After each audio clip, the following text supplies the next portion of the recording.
right. Hello. Welcome to the Stump, a conversation about forestry and various other issues on my mind. Today we have Andy Perleberg with WSU Extension. I would call him Extension Forester Extraordinaire. I see him in just so many different places around the state. Welcome, Andy, and glad to have you here today. Thank you, Matt. It's good being here.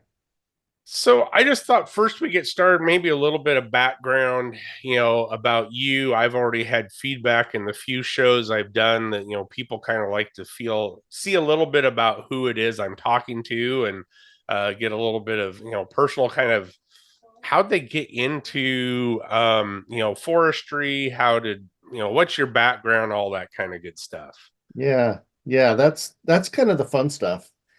And I guess I'll start out. I grew up in a pretty outdoorsy family, hunting and fishing and hiking and camping and all that jazz. And but I think really what imprinted forests and forestry on me was I was a camper. My godfather, my godparents ran the Lake Wenatchee Wilderness Leadership School, which was a branch of one of the YMCA networks. And so from an early age, actually before I was old enough to be a camper, I started spending my summers at camp. My mom would always cry every summer I would leave. And we did the regular camp stuff with sheltercraft and firecraft and learned about the poisonous plants and water sports and outdoor skills and things like that. But we also got to do all these really cool field trips. We would take a trip around the Olympic Peninsula, big hike, and everything took a week. And you packed all your stuff and you learned lessons if you didn't pack right. So you were trained and then you went out and you did it. We went around the peninsula. We took trips down the Winchester Wasteway and the Potholes Reservoir. We did fishing camps where we fished for sockeye in Lake Wenatchee and fished for perch in Fish Lake and hiked to high lakes and went down rivers and fished small streams. This is back when you could fish in a lot of the streams. And and so yeah, just got to really be immersed into the woods and a lot of different scenarios and learned how to be a woodsman. That, And go ahead. that's pretty cool, actually. I mean, it's kind of a little bit similar to how I got into it. I grew up in Seattle, but it was a lot of that early outdoors camping recreation stuff. So, Absolutely. And so I did that stuff for about 10 years. And when I was 17, I started volunteering for the Forest Service. And then when I graduated from high school, I went to work at Lake Wenatchee for the Forest Service, the Ranger District there, and worked for 3 seasons in timber and fish and wildlife and fire. And at that time I had gone to Montana to go to school. And so I moved away from the Forest Service and really got into kind of forest management. And I signed up with I got hired by Plum Creek Timber just as a seasonal and did all sorts of stuff for them. They sent me all over the place too. So I worked from the Roslyn timberlands. I never really worked on the west coast, but I worked on the east side of the Cascades and then all through the Rockies for the company Timberland, doing everything from stream management zone marking and to looking at grizzly bear security and elk. oops. Looks like we might have lost you. The fun parts of technology here. Looks like you might have locked up. Are you back, Andy? I am. I I that am. might have actually been on my end, but the wonders of video editing, we can just keep rolling and Okay. I can splice everything together. Sounds And sound it makes sounds all of it kind of a little bit more real anyway. So okay. So that lasted a couple of years, and I worked on and off while I was going to school, and then in the summers, and then and then of course the grass is greener, and I started looking at Warehouser, and so I signed on with them, and was hired on the St. Helens tree farm as an intern, and lived at headquarters camp, and so worked out of Southwest Washington for a forester by the name of Greg Jones and John Keatley, and and then and then when I graduated, they hired me on, and I worked there for about 3 years out of the George Stabler Research Center in Centralia on Pearl Street. Oh, really? What years were those? Would have been 1994 to 1997. Oh, so I just missed you. I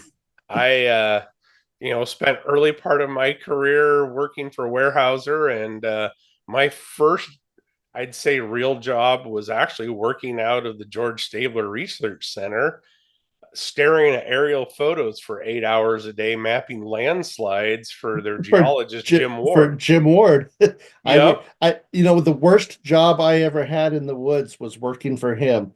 And he said, "Hey Andy, would you like to go out and help me with electronic seismographs?" Well, that sounded kind of fun to me. So we get out into the Willapa Hills in the pouring rain, the sticker bushes and everything, and we have this 12 by 12 piece of aluminum that's 1 inch thick, and we had this 100 foot long or 100 yard long tape. And what we were doing was mapping hard rock, trying to find some basalt to build roads. And so I'd lay this plate on the ground, and he'd say, "Hit it." And I'd hit this thing, and he had these probes out that would measure the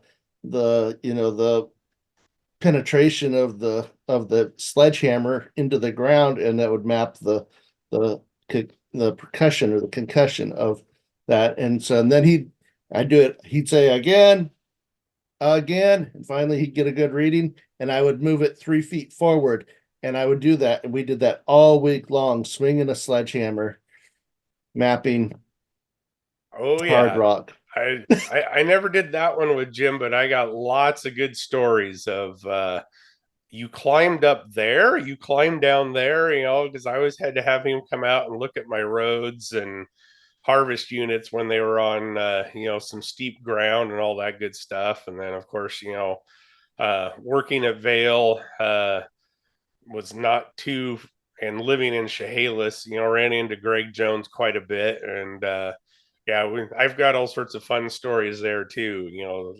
Lovely way we'd always be greeted at in the Chehalis office there. But that's pretty cool. I didn't realize that we were that close to crossing paths. But um, yeah, I'd left the research center and went to Vale by that point, and then as you know, the northern portions of Weyerhaeuser versus the southern portions, we never really interacted all that much. So at least on the engineering side of things.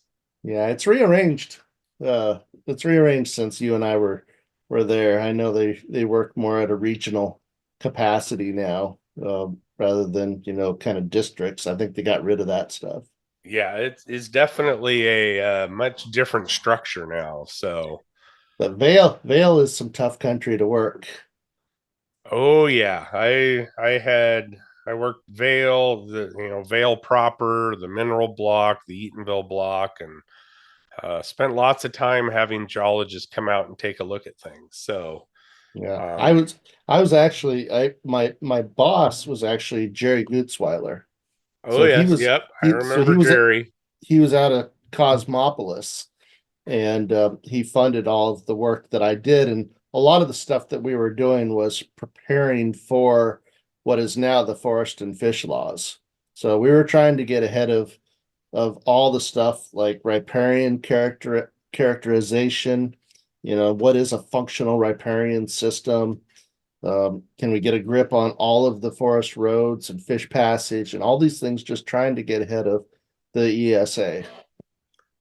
Yep, no, that my aerial photography work was all trying to get ahead of the watershed analysis and start to get some of that data built up. So that's pretty cool. So after your stint at the Big W, then where did you go? Yeah, so then my wife drugged me kicking and scratching into the Peace Corps, Oh, and wow. and so I thought, okay, well, I've never been a volunteer at any capacity, um, unless it was under my own terms.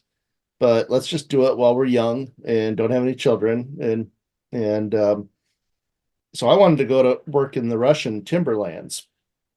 Weyerhaeuser was exploring Russia at that time, and I was kind of in on some of those conversations. And the first place they offered us was Albania, and it was kind of bad timing for us, and so we passed on it. We were warned that if you get a second offer and you don't accept that, you better not expect a third choice. And so our second offer was to Ecuador. So we didn't even know where that was. We had to look it up on a map. We didn't know it was in South America. It could have been anywhere to us at that time. And but it was in the middle of the Ecuadorian jungle where I discovered that what really helped me wake up in the morning and sleep at night was helping other people understand why forests are important. And so I worked as an extension forester down there. And when I got out, I knew exactly what I wanted to do with the rest of my life. Came out, got all over educated, and this is my 24th year as extension forester for WSU. Cool. That's Yep. quite a career trajectory to get to where you're at. So so at WSU you do extension work. Of course, Yeah. I know a lot of that is related to small forest landowners, which is, you know, probably in the state of Washington, the largest landowner group, but very diverse. But of course, we've crossed paths, helped you out. I presented at a logger training program, those type of things. So, what's some of the stuff that you do at WSU Extension? And for those of Sure.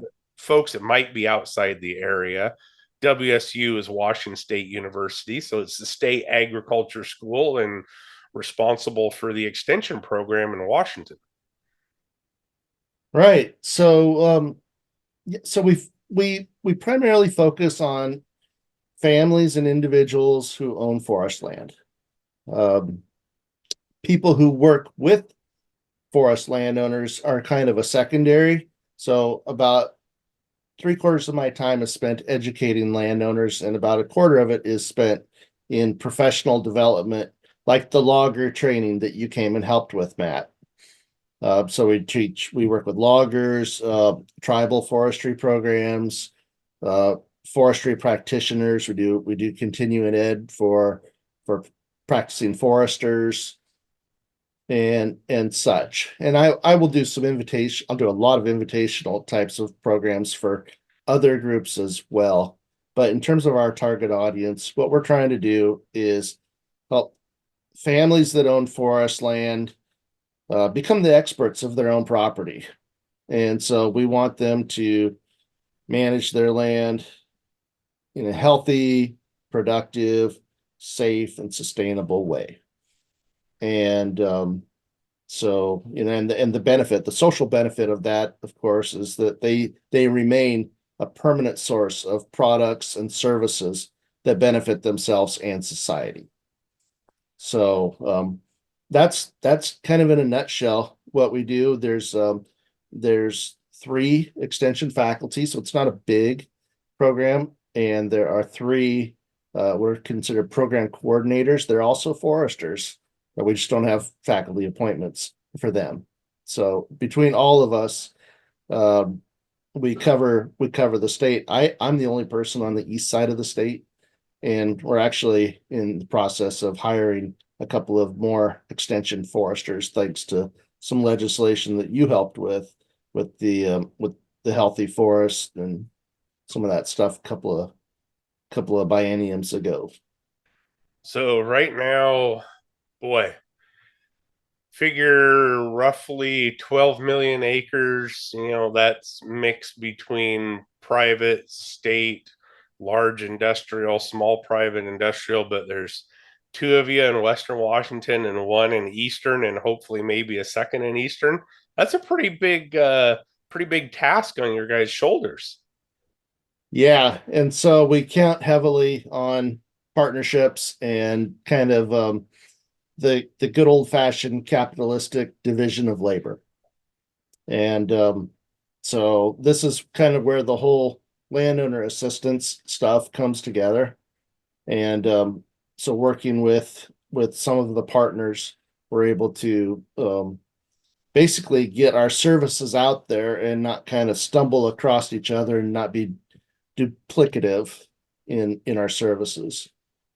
So they're like I know obviously DNR, Department of Natural Resources, has their small forest landowner office.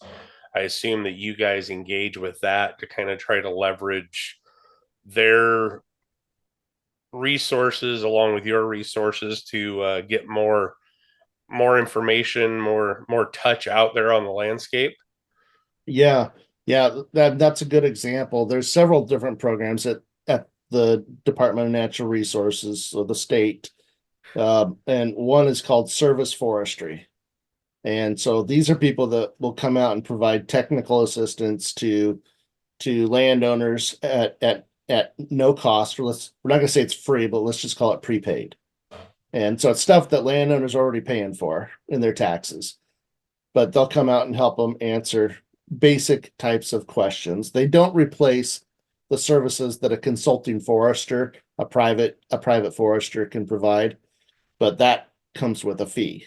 So these foresters come out and give some basic advice on, is my forest healthy, and help them understand about planting trees, maybe controlling brush, things like that. And so that's kind of the technical assistance. And oftentimes there's financial assistance available as well, both with the state and federal agencies. And so they do that stuff. WSU doesn't provide financial assistance. We don't give money, we take money, actually. Uh, but what we specialize in, and we make no bones about it, as being the uncontested authorities for adult education.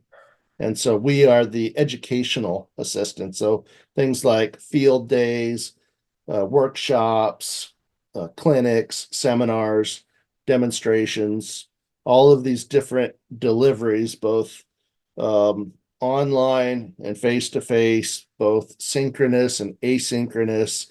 We've got all these different resources that are just out there available that landowners can tap into. That's really good. So, I mean, in addition to DNR, of course, I'm sure you guys work with the local conservation districts and all that, but Mhm. those are really the entities that are structured with grant programs that can bring either state or federal cost share dollars to help landowners get work done while you guys can really focus on that education piece and bring those resources to the table. And then I think also WSU Extension maintains a consulting forester database, I believe. We, Another way for folks, landowners out there, to kind of find out who they can hire for more in-depth work, maybe whether it's managing a silviculture treatment like pre-commercial thinning, or managing even maybe a harvest process, and bringing in a logger and all that good stuff. yeah, we have that direct. We have several directories. We have silvicultural contractors directory. We have portable sawmill directory. I think we have a horse logger directory. Those guys are getting to be hard to find. Both portable sawmills and horse loggers are they kind of come and go, and it's always been like that. It's just that there's fewer of them nowadays than there used to be. But we Yeah, include them in all of our programs, especially like our winter schools and our field days, because well, number one, they're kind of novel, and they are appealing to small forest landowners for doing small scale types of work, and they do bring small scale solutions to landowners that are bigger challenges.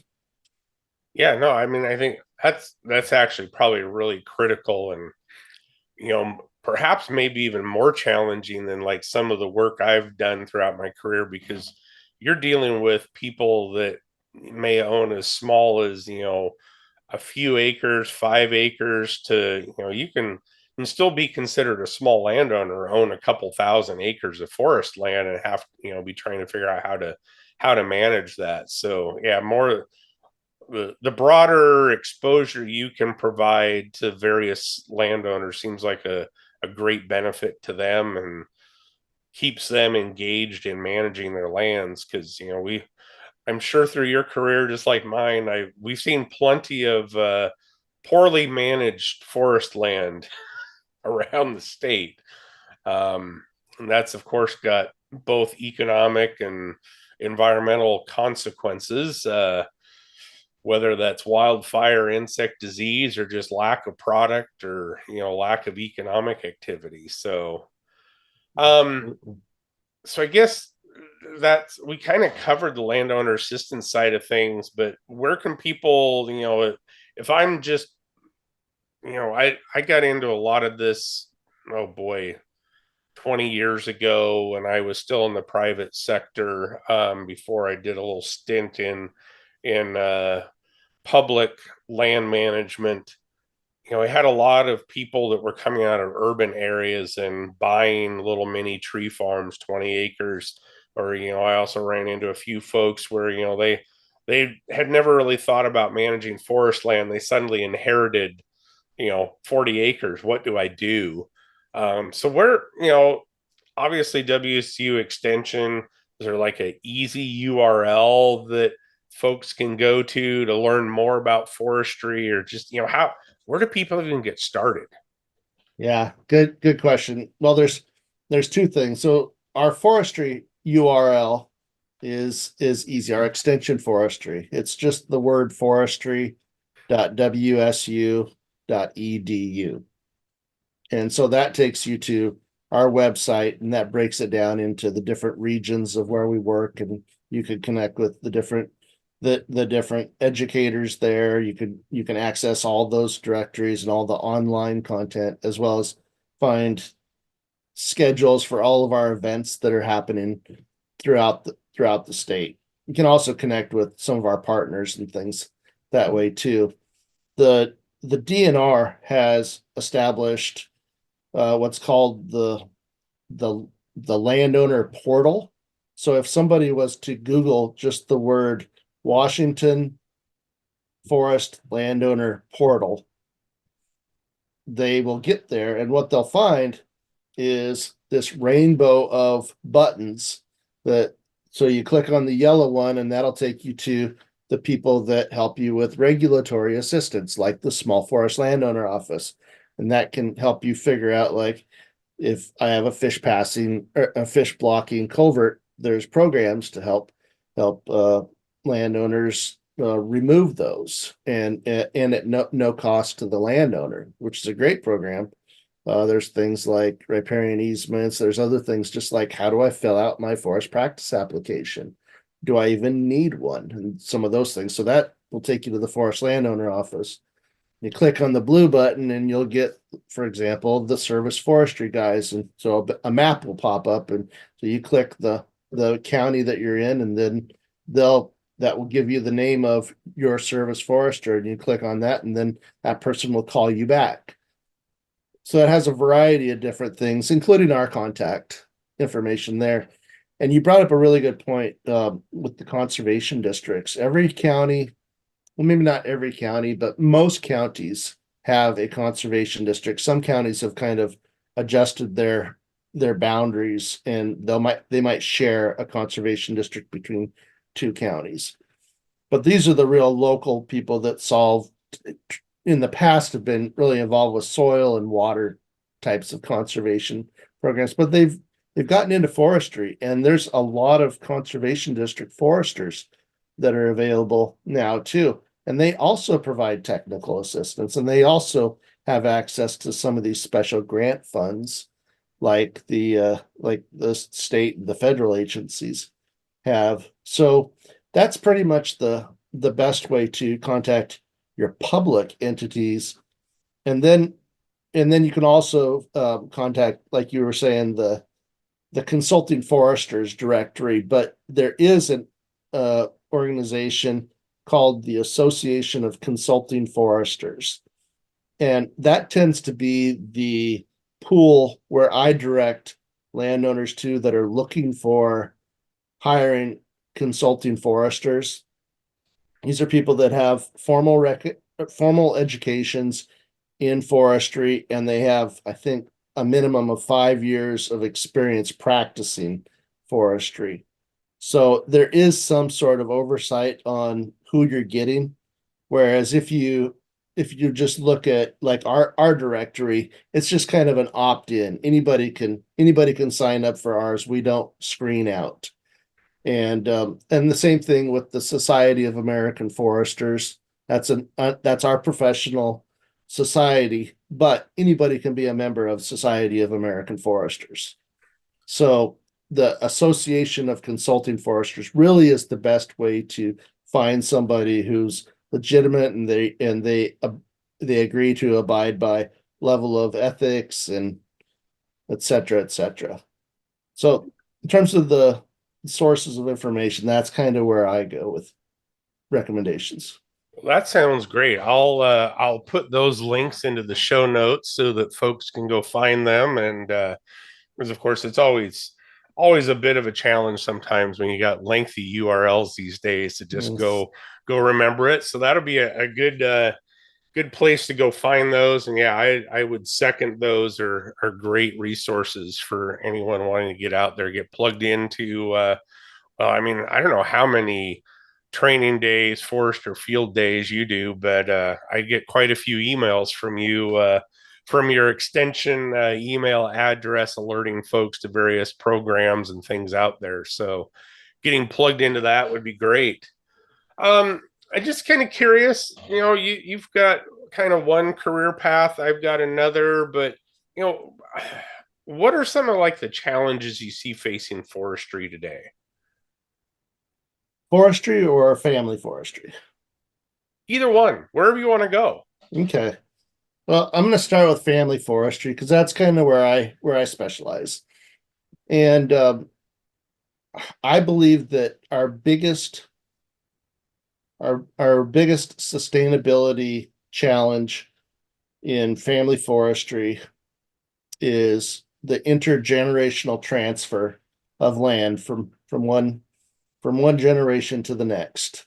I think there's I think succession and estate planning are difficult for any family business. Uh, Family forestry is no different. It's a hard thing to talk about, and actually the legal portions of estate planning is the easy part. It's the having the hard conversations for 7 to 10 years of, what do you as the landowner, what do you see as your vision for the future of your forest? And and how are you going to bring in your kids or your grandkids?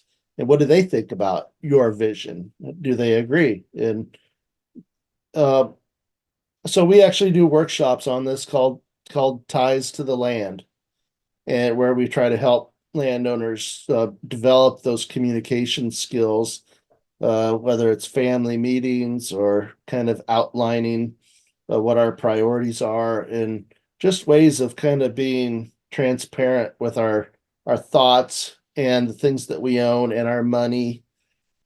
And so I think that's a big thing, and I think a lot of people, my own family included, we just don't talk about that stuff.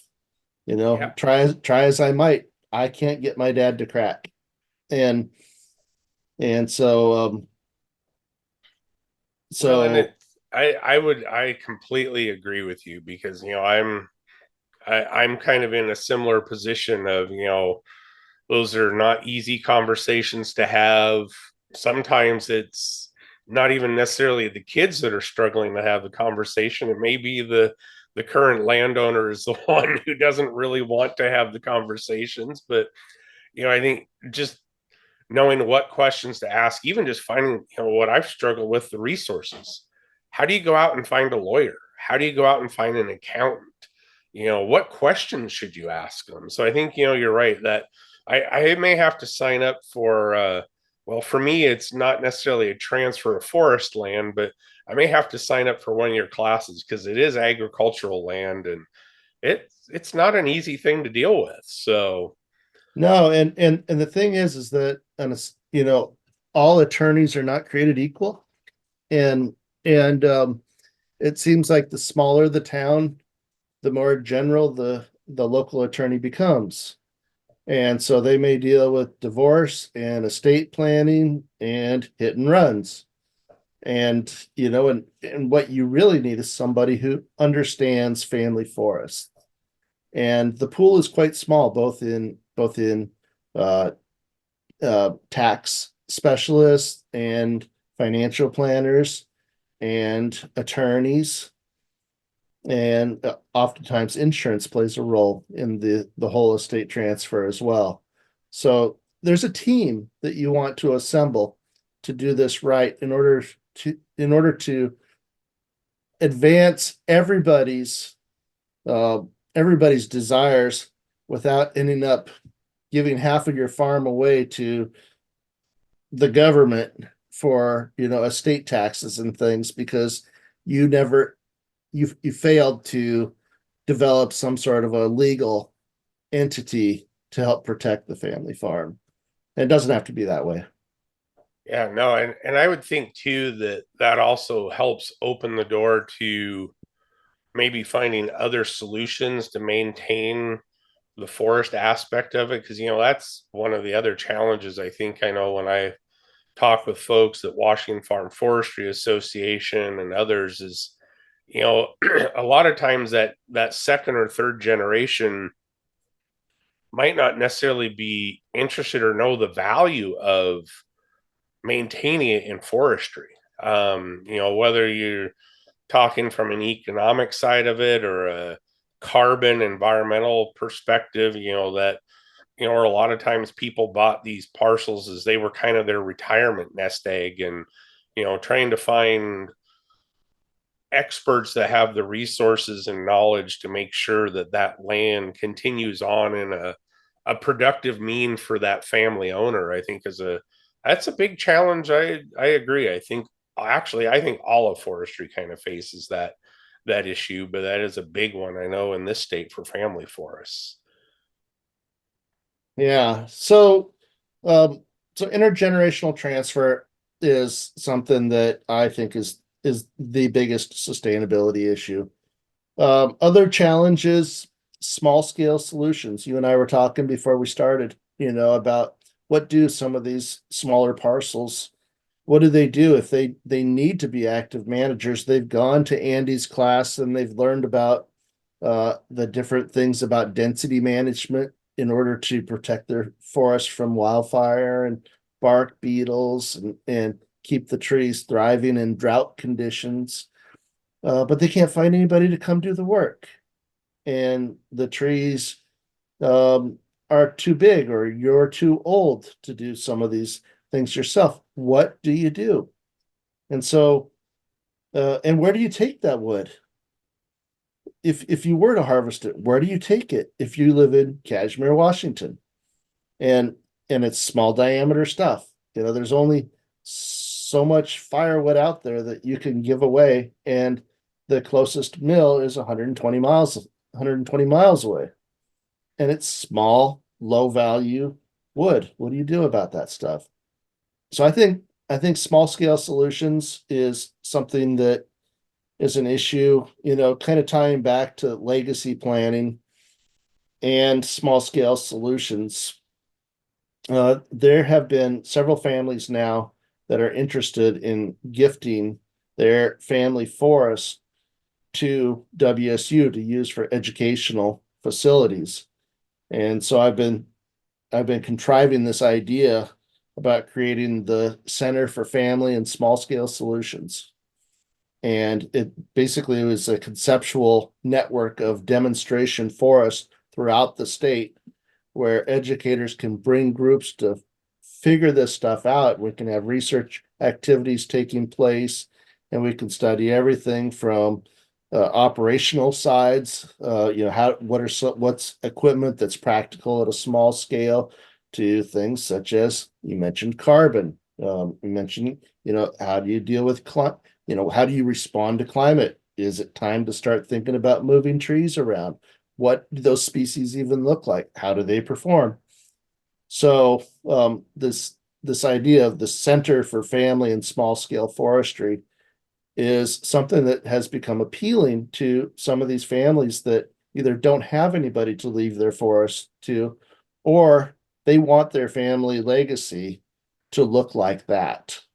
And so that's kind of an interesting development because we've never had a school forest. Our main campus is in the middle of a wheat field. Right. Yeah. I mean, I was even just discussing this with somebody the other day on the wood products development side of it, and the the wood products lab kind of here in Washington is at WSU in the middle of wheat country. And it's like, well, shouldn't we have something more closely connected to where most of the forestry happens? If you're going to be trying to promote and where the forest manufacturing is located in the state. So, yeah, that's an interesting thing, and it I'll have to keep up on track what you're doing with it because I know a gentleman here on the west side that he's in a very similar position that doesn't have anybody he wants to pass his property on to, but wants to see, the good ecological management continue, but also wants to see, you know, quite frankly, to be blunt, logs come off of it over time. And I know he's exploring, creating a foundation that people could donate their land to that want those types of things, but it's not an easy straightforward process because there's still costs with all those things too. So your concept there with WCU, that might be kind of interesting. Have to think about how that works with how you include Western Washington and all that, but that could be a very valuable opportunity. Well, it's all about teaching, research, and extension. And so, my idea is that it would be valuable both for bringing classes from whatever campus, they might be the Vancouver campus, and bringing them out to the Battleground Tree Farm, and things such as that, bringing people from the Pullman campus up to the Deer Park forest, and and then but also all the extension educators that are located around the state would have a place to practice and set up permanent permanent plots, so to speak, permanent types of demonstrations, because we do these things all over the place, and it's great that landowners love to host our events, but you're always needing to ask for permission. Right. And so if you had your own place to practice and establish these things, you could start to develop kind of the data over time and really make it into a fully integrated research project. It'd be not trying to make sure I don't throw too much at you, but it also really opens the door for K-12 education too. Absolutely. Absolutely. A community resource is what I think that these things need to be. They need to be relevant to their vicinity so that they're reflective of the local community values and also the diversity of values. So that's why, not just managing these forests in one particular method, but having several different things to demonstrate and say, do you like it? Do you like the way this looks? Or do you like something more like this? And here's the upsides of that. And here may be the downsides of that choice. Right. Yeah. And that's always the challenge with forestry is you have to experiment in general over a fairly long period of time. And I always kind of characterize forestry and even forest engineering as the the art of implementing science. You kind of have the scientific or the technical, but then there's always an art of how you do it because no one piece of ground is the same as the other piece of ground. No, no, I I always tell groups, especially kids, that forestry isn't rocket science. It's harder. Yes, And the reason it's harder is because of all the uncertainty in our work. I mean, what childlike faith we must have to plant a tree and expect to come back 60 years and have it turn out the way we thought it would. exactly. And sometimes that decision works out very favorably, and sometimes hindsight is definitely 2020. And you're like, well, why? I think early in my career, that was one of the things I was taught by some of my engineering mentors was, as soon as a harvest unit is done, go back and look. Go see what worked and what didn't work, because that may give you insight to what to do next time. Because some things you go, wow, had I known that, I would have changed this. But no, that's a cool concept, and I think we see a lot of interest in forest education. I've been involved with a few different folks over here talking around workforce development, but also the career technical education aspect of it.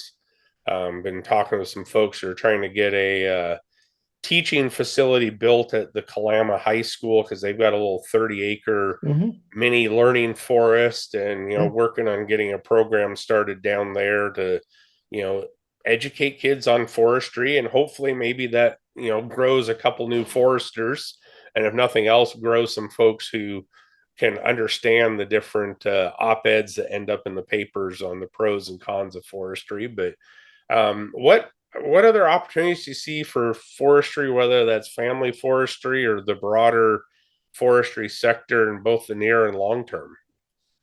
Yeah.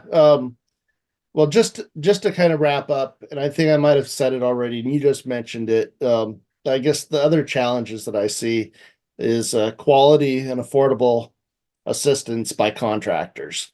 So, like you said, workforce development is something that concerns me, and both the skill and then the affordability for it, particularly for small landowners. And then, like I said, it's like, where do you take your logs if you want your forest to stay healthy and productive and safe? In Yeah, no, terms I of, would agree with you there, and I think we as an industry are going to be having to have a conversation over the coming couple years, few years, about where we're headed on the logging contractor side of things. Because you're right, it's one thing if I own 50,000 acres, and I've got some projects that scale to go out and hire somebody. But if I got 20 acres and trying to reach out and hire somebody, and this equipment's expensive. You don't just go buy a couple old rusty pieces of equipment and go logging anymore. You kind of, one, you got to know what you're doing, and two, a lot of this stuff is computerized and everything else, so it's not cheap. So I agree with you. Those are some definite challenges I think affect all of forestry, regardless of landowner size. yeah, in terms of opportunities for both kind of the short term and and long term, you know, just use wood. You use wood, anything wood products, and that includes, things like biochar, biomass, and biofuels. But they've got such neat stuff going on, and like you mentioned, our Center for Composite and Engineered Materials there at WSU, the Wood Products Lab. We're doing something. I'm working on a project where we're taking biochar and infusing it into asphalt, and we're making what's called cementitious materials, and it's turning out to be 20% stronger than regular concrete roads. Um, but we're also sequestering carbon as part of this process. And so, work out the bugs on the affordability and that whole technology. But just thinking outside the box like that and using wood whenever we can. And we had we had a presentation recently where they were showing us windows in buildings that were made of wood. Uh, Pop cans, soda pop cans were made of wood, and it's like, anytime we can glue stuff together, and we just need to, I think we really need to message the renewability and how wood is the best choice for any type of building material, and forests really are the answer. Yeah, no, I I can't disagree with you. I think there's a lot of opportunities out there, and we could probably spend hours just talking about the pros and cons of where the whole biomass conversations or biochar conversation is going. That's the biggest challenge I think I see right now is everybody wants to do something cool, and we work really hard on the how to do it. We don't work very hard sometimes on the how to produce the markets for it. It seems to be the biggest challenge. But no, I agree. I think there's lots of opportunities there, and the more that we can message that, I think is critical. Yeah, it seems like you can do pretty much anything with it but sell it. Yep.